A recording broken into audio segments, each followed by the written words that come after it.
Easy programming. Flowgorithm application icon పై double click చేసి క్రొత్త ప్రోగ్రామ్ ఫైల్ను ఓపెన్ చేయండి. మెయిన్ అండ్ సింబల్స్ డౌన్ ఆరో గుర్తుతో కలపబడి ఉంటాయి. తొలుతగా బాణం గుర్తుపై క్లిక్ చేస్తూ 4 కామన్ సింబల్స్ ను చేర్చండి. వాటికి వరుసగా 0, 1, 2, 3 నంబర్లను ఎంటర్ చేయండి. నంబరు 0 బాక్స్ లో ప్రోగ్రామ్ ఎందుకోసం అనేది ఎంటర్ చేయండి. నంబరు 1 బాక్స్ లో ఇన్పుట్ డివిజన్ అని, నంబరు 2 బాక్స్ లో ప్రాసెస్ డివిజన్ అని, నంబరు 3 బాక్స్ లో అవుట్పుట్ డివిజన్ అని టైపు చేయండి. ఇప్పుడు ఒక్కొక్క డివిజన్ హెడింగ్ క్రింద వాటికి సంబంధించిన సింబల్స్ ను చేర్చండి. నంబరు 0 బాక్స్ క్రింద అవుట్పుట్ సింబల్ ను చేర్చి దానిలో ప్రోగ్రామ్ పర్పస్ ను టైప్ చేయండి. ఇది ప్రోగ్రామ్ హెడింగ్ గా ప్రోగ్రామ్ ను రన్ చేసినప్పుడు స్క్రీన్ పై కనిపిస్తుంది. దాని వలన ప్రోగ్రామ్ ఉద్దేశ్యం ఏమిటి అనేది యూజర్ కి తెలుస్తుంది.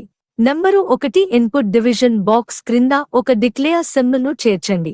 దీనిలో యూజర్ ఎంటర్ చేసే 2 నంబర్లను స్టోర్ చేయడానికి 2 వేరియబుల్స్ ను డిక్లేర్ చేయడానికి ఉపయోగపడుతుంది. యూజర్ ఎంటర్ చేసే 2 నంబర్లు డెసిమల్ పాయింట్ లేనివి కాబట్టి ఇంటీజర్ డేటా టైపును ఎన్నుకోవాలి. యూజర్ కి నంబర్ 1ని ఎంటర్ చేయమని చెప్పడానికి ఒక అవుట్పుట్ సింబల్ ను చేర్చండి. దానిలో నంబర్ 1ను ఎంటర్ చేయమని టైపు చేయండి. యూజర్ ఎంటర్ చేసిన నంబర్ను num1 వేరియబుల్లో స్టోర్ చేయడానికి ఒక ఇన్పుట్ సింబల్ ను చేర్చి దానిలో వేరియబుల్ పేరు num1 అని టైపు చేయాలి. అదేవిధంగా యూజర్ కి నంబర్ 2ని ఎంటర్ చేయమని చెప్పడానికి ఆ నంబర్ని స్టోర్ చేయడానికి ఒక అవుట్పుట్ మరియు ఒక ఇన్పుట్ సింబల్స్ ని చేర్చి తగు విధంగా ఆయా బాక్స్లలో పై విధంగా టైపు చేయాలి. నంబరు 2 ప్రాసెస్ డివిజన్ బాక్స్ క్రింద ఒక డిక్లేర్ సింబల్ ని చేర్చండి. ఇది సమ్ అనే వేరియబుల్ ని డిక్లేర్ చేయడానికి ఉపయోగిస్తాము. 2 ఇంటీజర్ నంబర్లు కూడితే ఆ మొత్తము కూడా ఇంటీజర్ విలువే వస్తుంది కాబట్టి సమ్ కి ఇంటీజర్ డేటా టైపు ఎన్నుకోండి. సమ్ అనే వేరియబుల్లో 2 నంబర్లు కూడగా వచ్చిన మొత్తాన్ని స్టోర్ చేస్తాము. అందుకోసం ఒక అసైన్ సింబల్ ని చేర్చండి. దానిలో సమ్ వేరియబుల్ పేరు 2 నంబర్ల పేర్ల నడుమ ప్లస్ గుర్తును వాడాలి. దీనివలన ఆ 2 నంబర్లు కూడగా వచ్చిన విలువ సమ్ లో నిల్వ చేయబడుతుంది. నంబర్ 3 అవుట్పుట్ డివిజన్ బాక్స్ క్రింద ఒక అవుట్పుట్ సింబల్ ని చేర్చండి. ఇది తుది ఫలితమైన సమ్ ని స్క్రీన్ పై చూపడానికి ఉపయోగపడుతుంది. దీనిలో స్ట్రింగ్ అంటే అక్షరాల సముదాయాన్ని డబుల్ కోటేషన్స్ మధ్య ఉంచాలి. వేరియబుల్ పేరును అవుట్పుట్ సింబల్లో ప్రారంభంలో వాడితే వేరియబుల్ పేరు ముందు యాంఫర్సాండ్ గుర్తు అవసరం లేదు. వేరియబుల్ పేరు ముందు యాంఫర్సాండ్ గుర్తుని తప్పని సరిగా వాడాలి. అదేవిధంగా స్ట్రింగ్ మధ్యలో ఎక్కడ వాడినా దాని ముందు యాంఫర్సాండ్ గుర్తుని తప్పని సరిగా వాడాలి.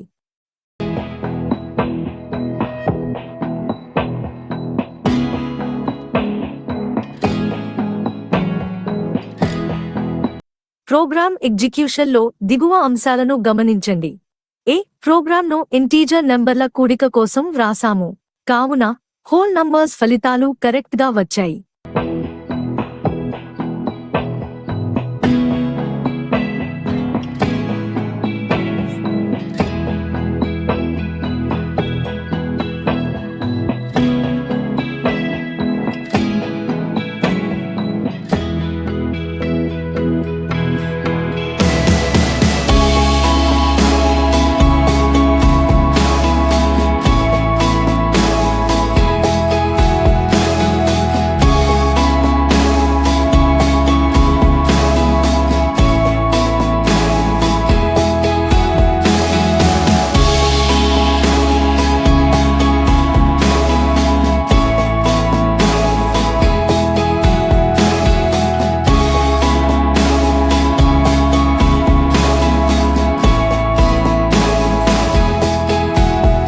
బి మైనస్ లేదా నెగటివ్ నంబర్ ఎంటర్ చేసిన ఫలితం కరెక్ట్ గానే వచ్చింది.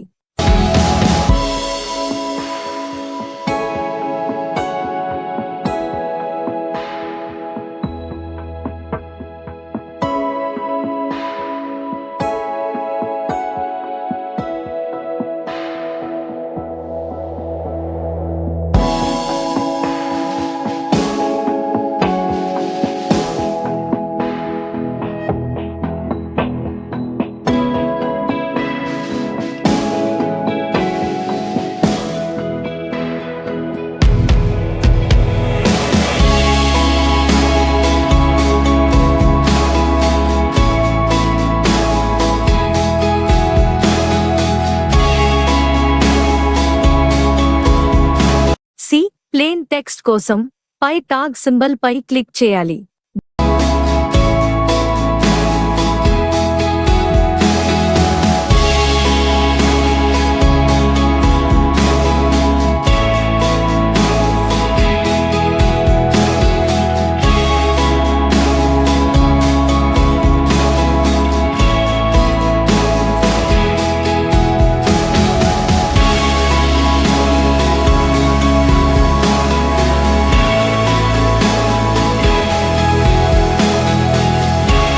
డెసిమల్ నంబర్లు ఎంటర్ చేసినప్పుడు కేవలం పూర్ణాంకాలను మాత్రమే కూడి ఫలితాన్ని చూపుతుంది. కారణం, వేరియబుల్స్ ఇంటీజర్ డేటా టైప్ అవ్వడం వలన. వేరియబుల్స్ రియల్ డేటా టైప్ అయితే ఈ సమస్యను అధిగమించవచ్చు.